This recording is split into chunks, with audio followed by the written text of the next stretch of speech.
Hi, everybody. Welcome to another episode of the WIT podcast. I'm excited to introduce you to our guest today, BB, the founder of Dreamscape.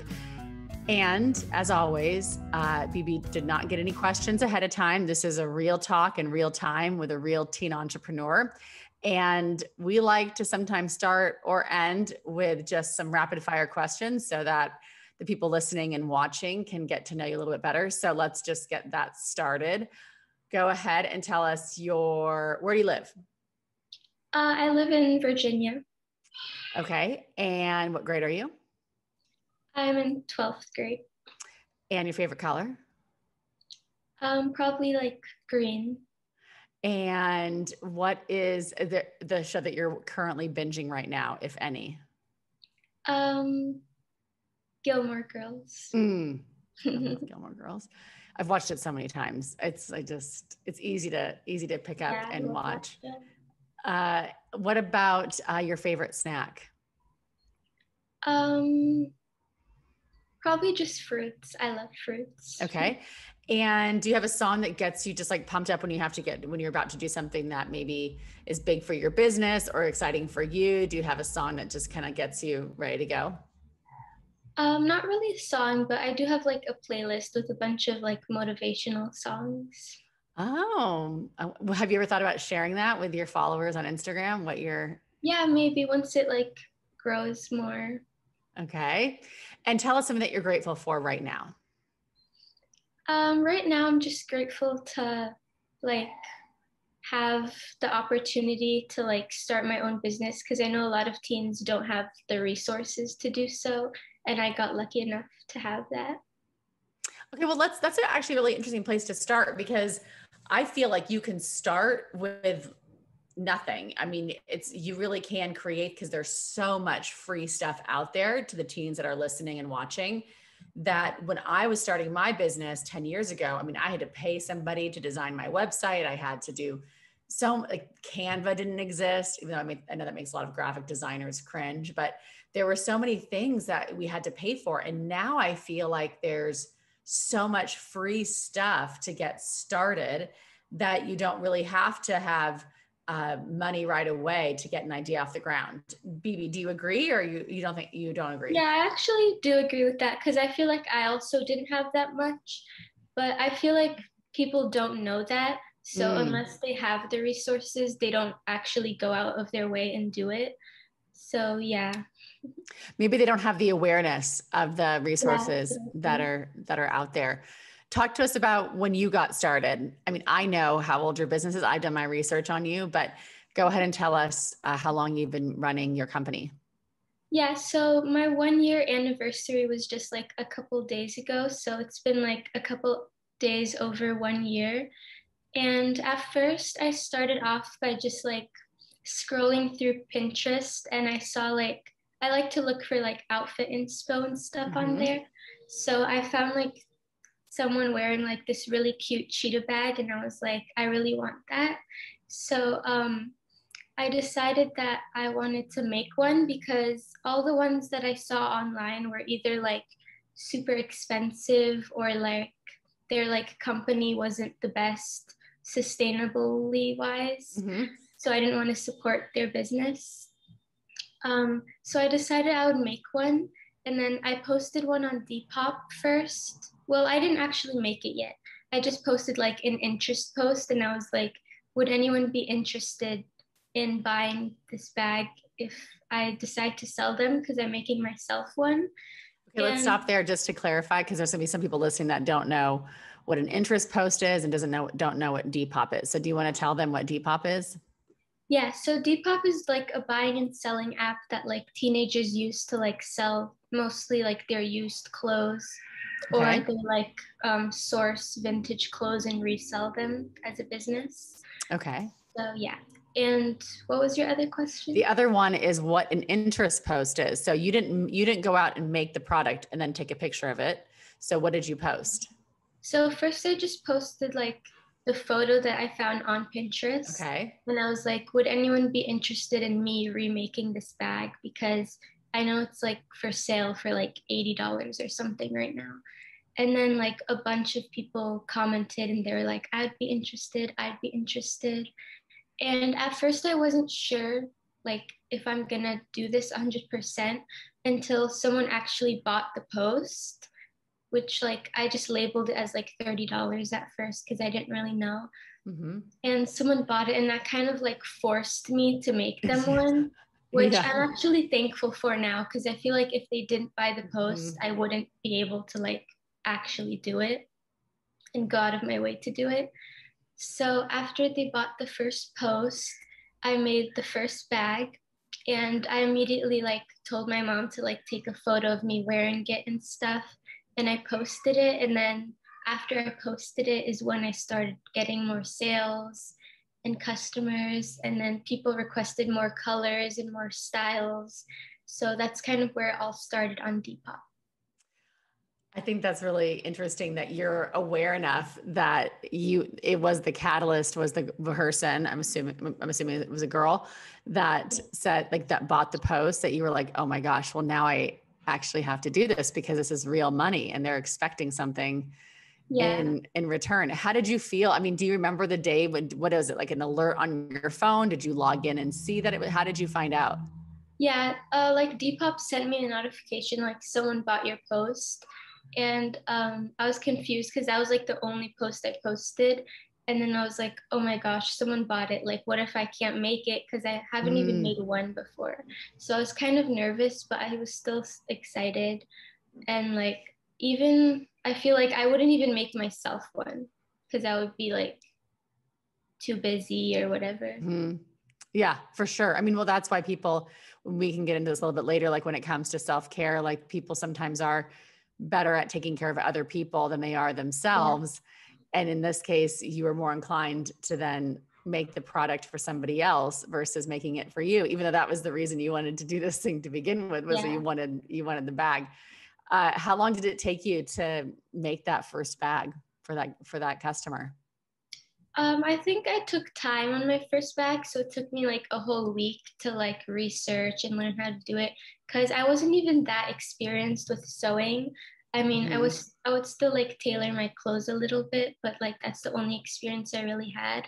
So yeah, it took me like a week for the first one, but it came out like perfect. So I'm really happy I took my time on it. And how did you decide how to package it and ship it? Did you have to design a logo and everything and do that quickly? Well, at first, since like most people on Depop aren't really like don't really have a brand for themselves, they just use it to like get rid of old clothes and stuff. So at first, I would just use whatever I had laying around my house and use like tissue paper that I had from like parties and stuff to Okay. make it look as cute as possible. And then once it started getting more and more busy, I was like, I kind of want to make this into like an actual brand for myself. And that's when I started investing into like supplies to make the packaging cute and stuff. I think that's a really interesting thing for the listener to take in, BB, is because you don't have to have it all perfect to get started. And some people are like, oh, I got to get this perfect, the logo perfect, or the packaging or the shipping. Everything has to be a certain way. And my experience with my own companies have been that they certainly didn't start off perfect, and there is no perfect, I don't think, because your company continuously evolves. But almost, if I had worried so much about something being perfect, I wouldn't have gotten started and I wouldn't have done it. That said, everybody, I have like looked back on videos that I've made 10 years ago, or just designs I did 10 years ago, and I kind of cringe a little bit. I'm like, oh gosh, but I think that that's part of the process as an entrepreneur. So, I think that was just a good point, that you took that time, you went ahead and got started and you shipped, you did all those things, and then you decided to make it actually like a legit business. So walk us through that process of making it legit. Okay, so well, first of all, I was actually aware of that. Like before I started, I was like, I'm not gonna take this too seriously yet. I'm not gonna spend money on supplies because like, what if it's just like a summer little job and then it fades away later on? So Mm-hmm. I actually like stopped myself from doing that.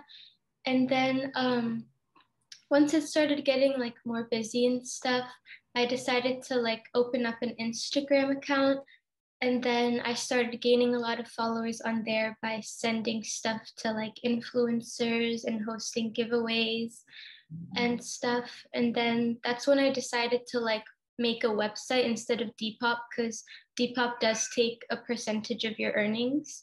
So I decided to make a website instead. And then I hired like girls to like make the graphics and designs for all the packaging stuff, because I think it's really important to also like support other businesses and other teen entrepreneurs as well. And I made the website myself, and yeah, that's pretty much it.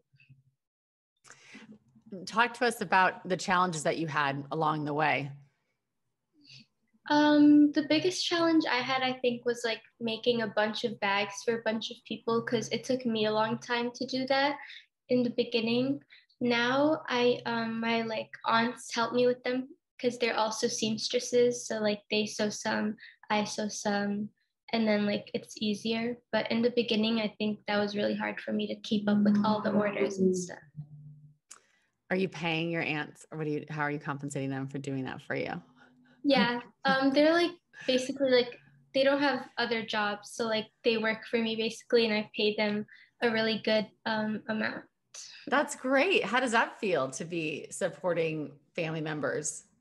Yeah, it feels really great. Like they aren't really my aunts blood related, but like they're like family friends. Mm-hmm. So it's really nice to give them a job, because they were like, it was really hard for them to like find a job and support their family. So I'm glad that I can be the reason that they have a job.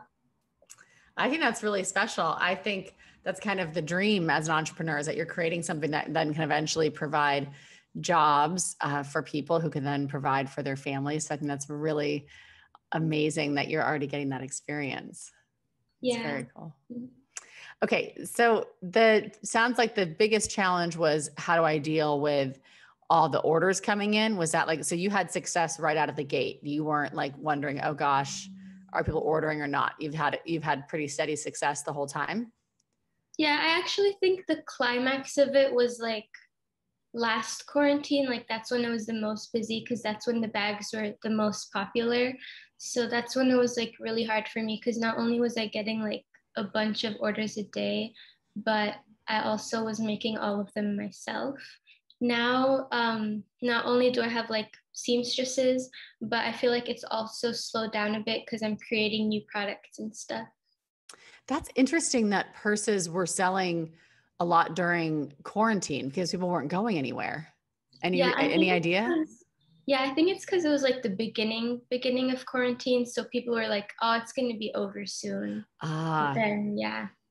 Yeah, when it was like, oh, just 2 weeks to flatten the curve. And then we are like a year later. So yeah. That's really interesting that your business picked up during that time. Do you have a favorite design, a favorite bag that you have created? Well, each time I come out with a new design, I feel like that's my favorite. But I feel like my favorite right now is actually an unreleased bag, but I can show you if you want. Oh, let's see. Oh my gosh, is this like a first look? This feels very special, like a first look on the WIT podcast. Yes. Show us. Okay, so these are called the like school bags. They're very similar to the basic bags I have on my page, except they are more like rounded and they have like a side so they're more strong and can carry your books and stuff. And they also have like an outside zipper and an inside zipper. So I'll show you. Yeah, show us. All right, put it. Okay, go ahead. Okay, this is the bag. You want to bring it close to the camera so we can see kind of that's good because we can see where it lands on your body. We can see the size of it. Do you want to bring it to the camera so we can get a sense of the texture of that material? Yeah. So it's like a furry coat. It's like soft, isn't it? Yeah, it's like soft. And this is the zipper it has. Okay. Do you want to show us what's inside? Show us inside. And it has like a black satin inside. Oh, nice. And it says Dreamscape, my company. and a small little inside zipper for like your pencils or whatever. So it's And big enough to fit your school stuff. yeah, and it fits a laptop too, which I think it's really important to like adjust to people's needs. Mm-hmm. And it has like a side. A side. Okay, show us again. Show us. Very cute. I don't know if you can see it, but it has like a side part. Okay. The old bags were just like flat. Got it. So there's more structure. There's a little more structure to this bag than your other bags. Yeah. And so this would be the bag for someone who wants to be able to bring their laptop places, maybe books, notebooks, and all that kind of stuff, and have a little more structure to it. Yeah. And it's like not only stylish, but also like very efficient, I feel like. And what's the cost of the bag? Well, this one is still under like construction, so Okay. I haven't you haven't decided yet. It's yeah. TBD, to be determined when she does more research. What is the range though of your bags right now? Right now they go from 40 to 50. Okay. I'm assuming this was probably going to be a little bit more, at least if I was helping her price it, because it has more structure to it and more material to it. So that would make sense for it to be more expensive. Do you include shipping? Do you charge for shipping? Yeah, I charge just a flat rate of $6.50 for shipping. Okay. And I know based on my research that sustainability, being environmentally friendly is important to you. Can you tell our listener and those watching a little bit more about that? Yeah, definitely. So first of all, I think it's important to like source your fabric from good people. So I source mine from like small businesses on Etsy because I love supporting like other people as well. And then I also obviously like the production of the bags aren't in like sweatshops or factories and stuff. They're from seamstresses and they're made really well so that they don't like break the first month you own them. They can last you super long, and that like lets you pass it down to like many people. Oh, that's cool. Like if you get like another one, you can pass yours down to somebody else. Is that what you're thinking? Yeah. Well, okay. So have you always cared about this, or were you always like sourcing in this way from the very beginning, or did it take you a little bit to figure that out? Yeah, I've always like been very interested and very like I always valued sustainability and ethical stuff. So it's always been important to me. So from the beginning of my business, I was like, I'm not going to do anything unethical.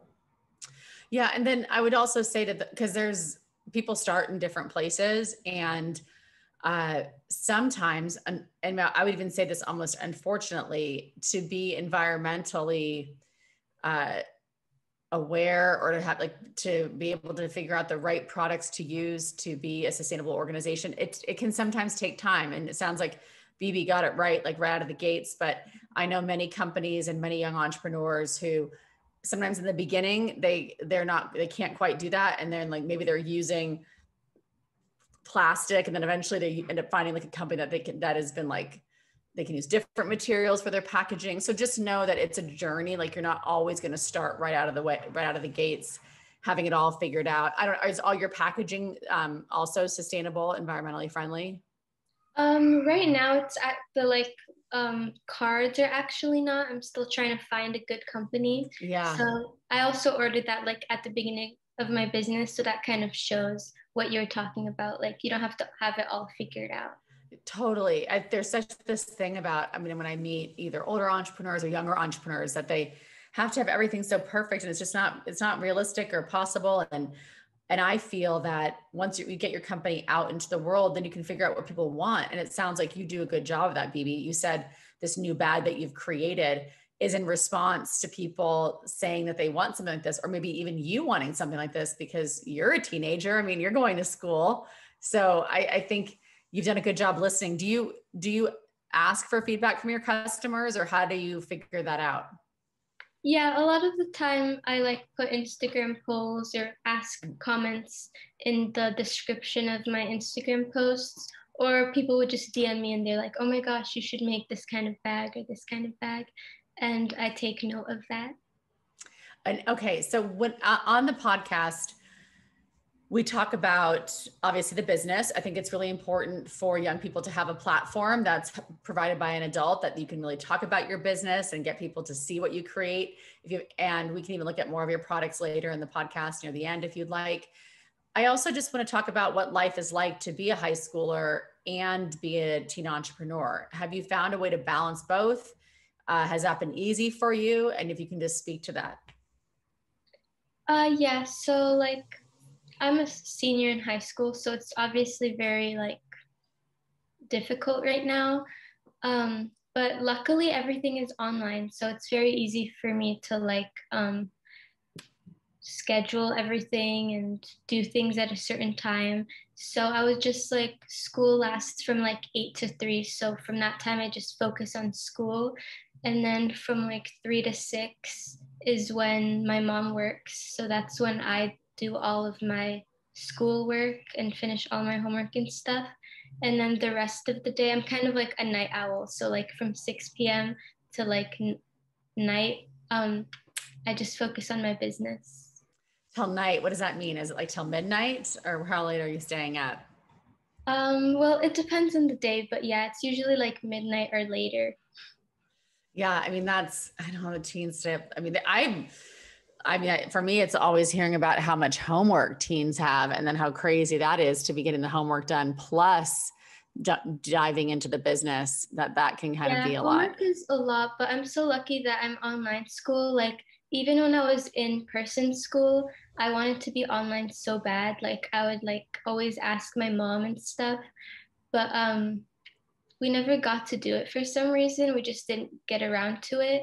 So like after school became online, it literally like changed my life because I have so much more time to like do things I'm actually interested in.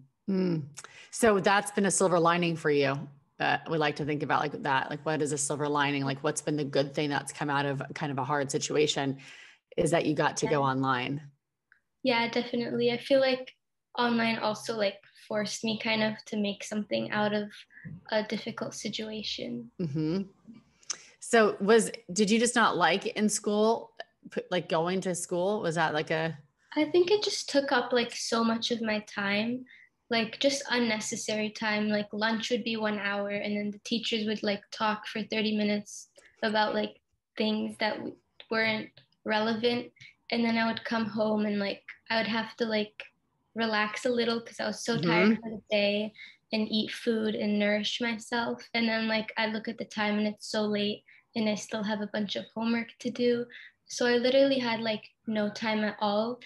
And like I'm a really like passionate person, so I was really passionate about other things, but I Mm-hmm. couldn't do anything and I had like no free time to do anything I was interested in or like yeah. Yeah. So I'm curious what's going to happen in education. I used to be a school teacher. I would agree that there's a lot of, and obviously I was a student when I was in school, a lot of wasted time. And I'm curious if there's going to be a hybrid model or options moving forward, because I do believe that some teens or just students will learn better from in an online way or a hybrid model. But then I know for sure that there are students that just need to be at school and they need to be in a classroom. And a lot of it has to do with just the social aspect of it, being around other people. So Yeah. I'm more of like an introvert too, so I love being home. yeah, this could be like an introvert's dream. It's like, I don't have to go and do something like that. Have you dealt with, we've had people on the podcast that have shared about this, haters, people not being supportive of what you're doing? Luckily, I haven't had that many haters. There were some people who would like just message me from like a fake account and be like, your bags are ugly or like they're so expensive, just like the basic hater stuff. But it Mm-hmm. would never get to me because like it's just like basic stuff like your bags are ugly or it's expensive, which like so unspecific and like yeah. So it doesn't phase you when you get those messages. No, not at all. And luckily I don't get them that much, but when I do, they're just kind of funny. Like I literally like send them to my friends and laugh about it. That's good. That's a good approach to have. And have your friends been supportive of what you've been doing? Yeah, they have. They're like in all of my photo shoots and like help me with planning and stuff. I looked on your website and I saw lots of pictures of people, your models. Are those all your friends? Yeah, so far all the models are my friends. That's great. That's a fun thing for them to be able to do. Yeah. And for you, it makes it a lot easier to have friends that want to be involved and support your business. Yeah, it's the best. So talk to us about how you came up with the name for your company. Um, Honestly, I don't really know. It just came to my mind one day and I was like, that's gonna be my name. Like, I love that name. There is a song. I don't know if it's a song or an album, but I really like the song and that's where like I first heard the name Dreamscape and it just kind of stuck to my head because I thought it was really pretty and stuff. And I want my brand to be like sustainable and ethical and like I feel like that gives the vibe of like nature and stuff. Okay. Do you remember the artist of the song? Yeah, the artist is Brooklyn Shaw. She's like a small artist, but she's amazing. Have you reached out to her to tell her that you were inspired? Not yet actually. I probably Ah, should. you should. You should send her a bag and tell her the story behind your brand. That would mean a lot to her, I would think. Yeah, I definitely should. We talk through like DMs, but I just forgot to mention it to her for some reason. Oh, I think you should do that. And then if you do that, circle back with me and let me know how that goes because that's like the thing. Like people like to know that you've inspired, like that they have inspired you or that they have brought some type of value. I'm sure you like to hear from your customers when they like your products. I mean, do you ask Yeah. them to post about them or do anything, or do they just naturally do that once they get your product? Yeah, like I have like a postcard that I send with the products and it's like make sure to tag us. I Hmm. love seeing your photos and stuff. And do they do that? Yeah, most of them do, some of them don't, or some of them will just post like Instagram photos and tag me, but that's also great because I can use those Hmm. photos for my business. I agree. Whenever people in our program and at WIT, like they tag us or they've done something really cool with their business and they tag us, it's so great because we can repurpose that. We can use it on it's like, is there a ripple effect of gratitude when Yeah. you do that and helps raise awareness for the brand. So those listening, it's really nice when you do that. I mean, I think that obviously give the shout outs, raise awareness for other teen businesses that in a way that feels authentic for you. I mean, don't force yourself to do it, but it goes a long way. And I always say that there's enough to go around. So just because somebody else is in the spotlight right now, that doesn't mean that you can't be in the spotlight at some point. So when you help other people, it definitely does come back to you. You just can't keep score and keep track of when, but it does come back. So talk to us about how Instagram has helped your business and growing that. And I think that'd be really helpful to the listener. Yeah, so Instagram is like my number one platform of growing. I use it to like post. I try to post as often as possible. That's really good for the algorithm. And then also like reaching out to influencers and people and sending them products and they'll post you on their story and you'll gain like a lot of followers and like each follower is like a potential customer. So like even if they don't buy your product right away, in the future they might buy it. So I think it's really important to not only focus on like sales and orders, but also focus on like followers and gaining that audience for your brand. Do it sounds like you gave away a lot of free product to get people to then post about it. Yeah, so like PR, I send a lot of PR and I haven't done any like paid promotions yet, but PR really helps because it's mostly like smaller influencers who are just trying to like get a new item and support a Hmm. small business. So it's like a win-win. And so how do you figure out, how do you decide who you're going to send it to? I think this is really important because some people are really like, Yeah. no, I'm not sending free product. Like, I want you to buy my product. Some people are like, I send this much product out for free. And it's just a way of like people do things to like get brand awareness. I mean, at WIT, we're going to be doing a merch drop of just WIT gear clothing. And we sent it uh, free to people who have been donors, supporters, partners of ours. So they were already people that were bought into our brand. And so we sent this stuff to them and said, like, wear it, take pics in it, tell us. I mean, it has a message of whatever it takes on it. So it was like, tell us what whatever it takes means to you, because we're going to use them in the ad campaign. And we wanted the people wearing our product to have already been bought into our brand. So that's how we did it. That's how we're like, we gave away probably over $1,000 worth of free product, knowing that it was going to people that were already fans. We didn't have to convince them to be, and that they would be willing to take pics, post about it, and do all of that. So that's how we did it. How do you decide how much free product you're going to give and to who? So like for each drop, I would give out like a certain amount. I don't really have like a set amount, but just however much I think would be beneficial to me. And the influencers I reach out to are like people who are in the same niche as I Okay. am, like fashion influencers. And I feel like a lot of my followers follow these girls and boys. I've sent to like multiple people, multiple types of people to really make it like diverse and stuff based on my audience. So yeah, I just sent to people in the same niche as me. And also I feel like their following and their content matters. Like if they don't post often, or like you see them like posting small businesses, but like it's not really beneficial. Like you can tell if someone is just posting because they want free product, or if they genuinely care about your brand. So you have to like research about them a little, and just like look at their mannerisms and stuff on Instagram and decide who to send to. And also like make sure they have a high enough following that it'll be beneficial to your brand, because you don't want to get used or anything. Like there's also like a bunch of people who just want free stuff. Like they don't even follow you or support your brand, but they're just like, can you send me free stuff? I'll post it on my Instagram. So you have to be very careful with sending stuff to people. And also like when you send stuff to people, what I do is like when I send my first product to them, I see like how well it does when they promote it. And if it does well, then I'll send them something again the next drop. And if not, then I won't.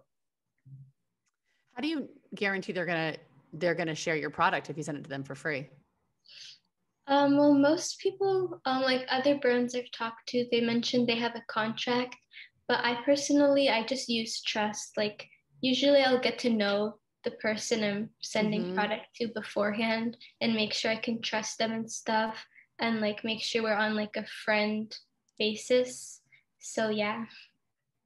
That's good. So that's just really helpful, because there's going to be people listening that are trying to figure out like, wait, how should I be sending free stuff? And I just think there's a balance. I'm not expecting people listening to go do what I did and give away $1,000 worth of free product. I'm a different level company than many of you that are listening and watching. And so that makes sense for us. And I think, Bibi, can you just give them a range? Is it like 2 to 5 free products that you're sending out? Is it 5 to 10, 10 to 20? Like what's your range? Well, so far I've only sent like one product per influencer, and I've sent to like probably like 40 people. So throughout my whole year, I've only sent to 40 people so far. But once I start doing more drops and stuff, I want to like have like a certain amount. Well, that's good. So over the span of a year, 40 products went out, and then you got to decide, you got to see how they worked with the different people that you sent them to. And I'm sure there were some that you were like, I'm absolutely gonna send them to them again. And maybe there were some that you're like, probably not the next drop. I'm probably not going to send that. Is that pretty true? Yeah, definitely. And that's normal, everybody. You learn as you go, you try things out. Some things stick, some things don't. You just keep moving. Are there people or accounts that you follow, Bibi, that really inspire you? and help keep you motivated as a young entrepreneur? I think like other small businesses inspire me the most, like seeing how hard they're working and seeing how they're branding and how they're growing their brand makes me want to also work. I would agree with that. I follow accounts. My feed is so important to me. I hope everybody protects their feed so that when they're scrolling, you're taking in content that doesn't make you feel worse about yourself, makes you feel good or inspires you to be better. And so I'm the same way. I follow accounts sometimes of people who are much further along on their journey than I am, because it inspires me to go like, okay, that could be me. I'm a big believer of, if somebody else can do it, I can do it too. I don't see somebody else's success and go, like like I don't dismiss it or judge it or get jealous. I see it as proof that it can happen. And so I like to see that in my feed. And I like to have people that inspire me and that are at the same level and that have gone way past what I'm doing, to go, okay, I can do that too. If she started her podcast, and got this much traction, I can do that too. I'll just got to start from the beginning. So I hope that those listening, you're picking people that are that are inspiring you to be better, versus a lot of accounts that are just not doing that. So just, would you agree? Yeah, definitely. Okay. So talk to us a little bit about what is in store, like what's coming up for you. We're in a new year. Tell us what goals you have for your company and maybe even how we can support those goals. Yeah, so my biggest goal is just to like be extra active on social media, like Instagram and TikTok. I haven't really been posting on TikTok, so I want to start posting on there because I heard it's like really amazing for growing your audience. And also just doing more jobs and stuff. I feel like this past year, I was kind of slow because of school and stuff, but now the summer is coming up and I'm a senior and I'm taking a gap year to figure out what I want to do with my life and focus on my business because I believe in it. So I just want to like focus on making new products and new jobs and just like keep working, because I feel like the past year I've kind of just been walking, but now I want to start like running and stuff. So what's coming up is I have like 3 new collections already planned, photo shoots done, product done. So I'm glad to let those out. The first one is called the Sweetheart Collection. It was originally for Valentine's Day, but things got in the way, so it got pushed back a little bit, but I'm still releasing it because it's still super cute. So I can show you guys Yes, that one. of course we want to see it. Of course we want to see it. When's it going to drop for everyone? I'm gonna announce the dates and stuff. Okay. This weekend. Okay. All right. So this is the oh my gosh. bags. Oh my gosh, that is amazing. And they come in pink, blue. Oh my gosh, that is so cute. I know, thank you. And then yellow, purple. What's your favorite color? Mine will probably have to be the pink one, just because it's a heart and I feel like it makes the most sense. And then it also comes in this classic cheetah. I'm kind of loving that cheetah. I'm kind of loving that in that style in the cheetah. They have like, the outside is obviously fluffy and the inside is a pink satin. Okay. And it also has like an invisible snap. So you can close it and it snaps, but you can't see it on the outside. Oh, got it. Yep. I know exactly. Yeah. Yeah. And then there's also this cute little zipper with the tag. Yes. To keep anything you have inside of there. And yeah, it has 2 straps, unlike my other bags. I mean, it doesn't even matter if it's Valentine's Day or not, because it's like the perfect thing for a gift for someone that you love or someone that you're thinking of, or for yourself. I mean, I hope everybody listening loves themselves. We talk about that a lot. Like, got to be your own best friend first. So treat yourself. Okay. So that's the Sweetheart Collection. Yeah. And well named, BB. That's a good name for that. Thank you. And then after that collection, the school bag collection is coming out, which I showed earlier. Yes. Okay. Do you want to hold that up just one more time so we can see it in this context? as you're talking about what's coming up? That one. Yes. Mm-hmm. Just a simple tote bag. And that comes in a bunch of colors as well. Okay. It comes in this green Oh, foresty color. That's so good for fall too. And this purple color. Oh, I love these colors. They're so rich. Yeah. And then also the spread one, which was highly requested. And this cheetah one. Classic cheetah. Yeah, the classic cheetah. And also the brown one I showed earlier. Okay. Yes, you showed us earlier. Okay. So that's called the school. We've talked about the Sweetheart collection, the school bag collection. Oh, it goes by like the schoolgirl collection. Schoolgirl collection. Okay. And did you say another one of those are the top two? So there is another one, which I don't have with me right now, but it's like a basic like canvas tote collection. So yeah, but it comes in like fun patterns and stuff. That's a new thing for you then, right? Because I feel like you're usually doing that. Yeah, I'm trying to like branch out and do like new stuff and what's in. Like I feel like for the summer, those type of tote bags are going to be very in. Well, I definitely want to let us know where we can get the bags right now. So tell them where they can find you. You can find me on Instagram at Dreamscape USA, and my website is also just dreamscapeusa.com. And you can buy on her website. I've gone there. I've seen it. I'm sure it all links. I'm on her Instagram. You ship only in the US? Do you go outside the US? I go worldwide. So, okay. So she'll ship worldwide. So those listening all over, you can have your Dreamscape bag wherever you are. What else do you want them to know about what's coming up for you? Anything else? Any other ways they can support you? Just like you guys can support me by just like being active on my social media and giving me feedback and recommendations. And I feel like what people don't know is you can like support businesses without buying from them just by simply engaging in their content and stuff like that. I agree.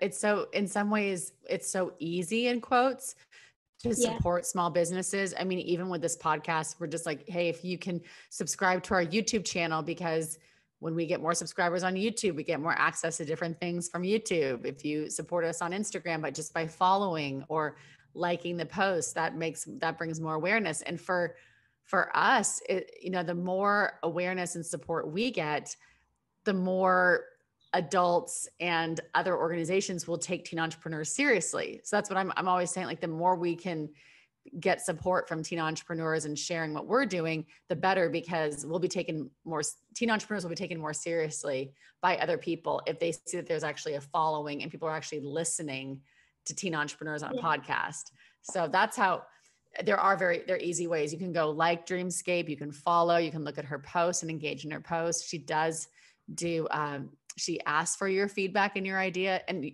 ideas in her stories. And that's another way to engage in it. What tips do you have, Bibi, for the teen who might be listening right now that's thinking, oh gosh, I don't know, she's so much further ahead than I am. I don't even know where to start. What do you say to that person? My biggest tip is, I know it's like cliche, but it's just to do it. Like, I feel like starting is the hardest thing. Like what I used to always do is be like, just wait till school is done and summer starts and then I'm going to start. Or just wait till I get my life together and then I'll start. But the best way to start is just to do it. Even if you're like in a rut right now, or your room is messy, or you're not working out, just do it. Like that's the biggest thing to do. And do your research. Like anything is possible. It's super easy to start. Just the first step would just be like to make an Instagram, come up with your name, what you want to sell. And yeah, that's the first step. And I mean, what we say is just do WIT, which is obviously a play on the expression, but that, do whatever it takes. I mean, if you need to stop watching a show and put that 60 minutes that you have time into creating your Instagram account, then just do WIT, just do it. And if you need to get advice and you need a mentor, then go spend the time to find somebody on Instagram, start following accounts of people that are doing what you're doing.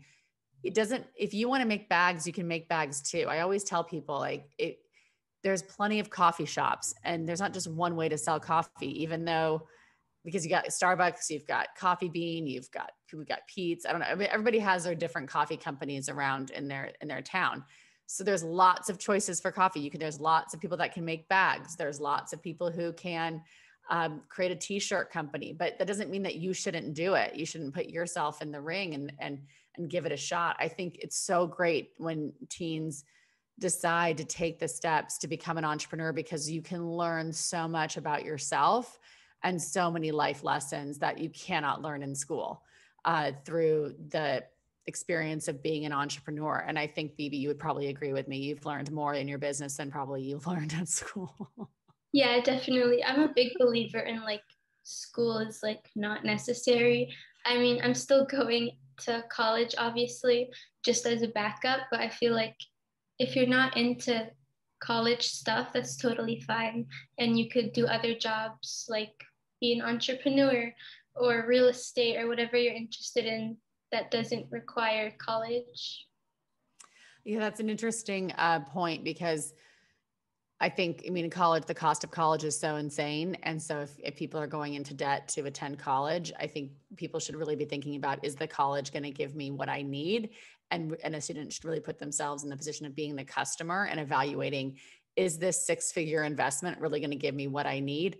Or is there another way that I can get where I need to go? If you have the work ethic, you can bet on yourself, then you're good. If you don't have the work ethic, then that's something that you have to think about and look at. But I'm convinced that just by chatting with Bibi, doing the research I've done on Bibi, that she has the work ethic. So it's not like, oh, I'm so worried. What are you going to do during your gap year? Are you just going to lay around the whole time? No, we're going to be excited to see more designs, more drops, more coming from you in the next year. So thank you so much for hanging out with us today. Thank you for having me. Yeah, I mean, I'm just so excited with what you've done. And again, this is the first time I had a chance to meet and chat with Bibi and learn more about what she's done. So thank you for, it's not always easy to jump into something where you're not prepped and you don't know what's coming, but you did a great job. You inspired all of us. And any final words to the listener? I say just follow your dreams and just do it.